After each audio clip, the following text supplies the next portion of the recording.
Hello दोस्तों, आप सभी का स्वागत है सिंह क्लासेस बनारसी के एक और न्यू लेटेस्ट वीडियो में। इस वीडियो में हम बात करने वाले हैं एग्जाम में पूछने वाले बहुत ही इंपॉर्टेंट टॉपिक, जिसका नाम है कायिक जनन या कायिक प्रवर्धन किसे कहते हैं। तो चलिए जानते और बताते हैं आपको बहुत ही सरल भाषा में। दोस्तों, क्या है उत्तर?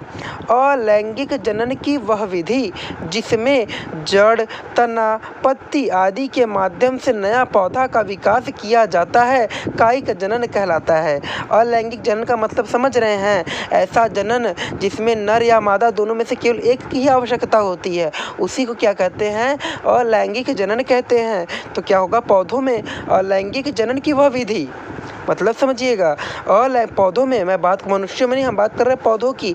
पौधों में अलैंगिक जनन की वह विधि जिसमें जड़, तना, पत्ती आदि के माध्यम से एक नया पौधे का विकास होता है, इसी पूरी प्रक्रिया को कायिक जनन या कायिक प्रवर्धन कहते हैं। दोस्तों, अब चलिए एक टॉपिक और अब मैं आपको बताता हूँ। ये जो कायिक जनन होता है यह दो प्रकार से होता है। पहला होता है प्राकृतिक कायिक जनन और दूसरा होता है कृत्रिम कायिक जनन। अब ये प्राकृतिक कायिक जनन क्या होता है, चलिए मैं आपको बताता हूँ। प्राकृतिक का मतलब जो हमारे नेचर में, हमारे पर्यावरण में, पुष्पों या पौधों में प्राकृतिक ढंग से, जिसमें मनुष्यों का हस्तक्षेप ना हो, अपने से वो कायिक जनन होता है ना, इसी क्रिया को प्राकृतिक कायिक जनन कहते हैं। अब ये कृत्रिम क्या होता है? जिसमें वैज्ञानिक या हम मनुष्य हस्तक्षेप करते हैं और अपने अनुसार पौधों की कायिक विधि के द्वारा नया पौधा उत्पन्न करते हैं, इसी पूरी प्रक्रिया को कृत्रिम कायिक जनन कहते हैं। आई होप आप समझ गए होंगे प्राकृतिक तथा कृत्रिम। फिर मिलेंगे आपसे अगले वीडियो में। Thank you, have a nice day दोस्तों।